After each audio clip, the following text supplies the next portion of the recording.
Threats, vulnerabilities, and assets all contribute to risk, and understanding them when we are planning an audit is really important. There is a famous quote from the book The Art of War by Sun Tzu, which says, "If you know your enemy and know yourself, you need not fear the result of 100 battles." The idea is that the better you understand yourself and the enemy, the better position you are in to defend. And having an understanding of an organization's threats, vulnerabilities, and assets helps an organization respond to risk. Let's walk through each one on its own before bringing them together, starting with threats. CISA defines a threat as anything that is capable of acting against an asset in a manner that can result in harm.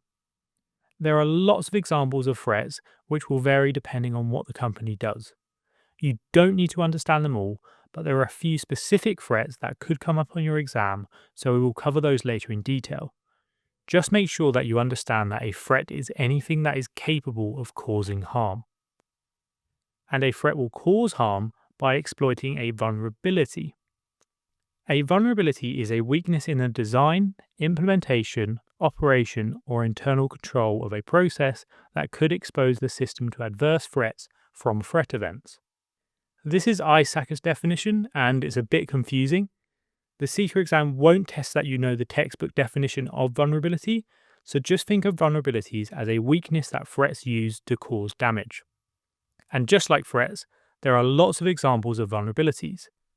For your exam, you will need to understand common vulnerabilities such as cross-site scripting and SQL injections, which I will explain in detail later.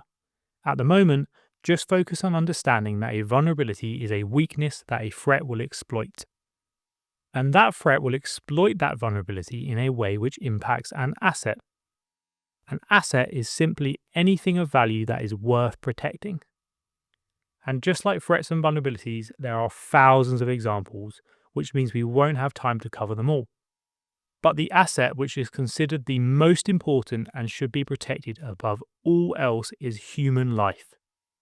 It's common for the CISA exam to give you a question asking you to pick the best control, and you should always pick the one that protects life over everything else. Now you understand what each term means, you should be able to see how they are all linked.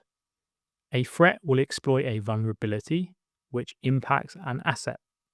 And we can mix and match the threat, vulnerability, and asset to get lots of combinations. A cybercriminal can exploit a misconfiguration to exfiltrate money. Nature can exploit an insecure design in our building and cost lives. A hacktivist can exploit weak denial of service resilience to bring down the website.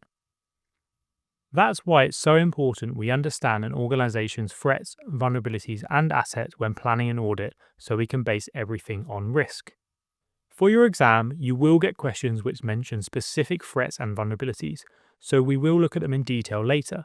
At the moment, I just want you to understand that a threat is anything that can cause harm. A vulnerability is a weakness in the design of a control that is exploited by the threat. And an asset is anything of value worth protecting, with life being the most important thing to protect.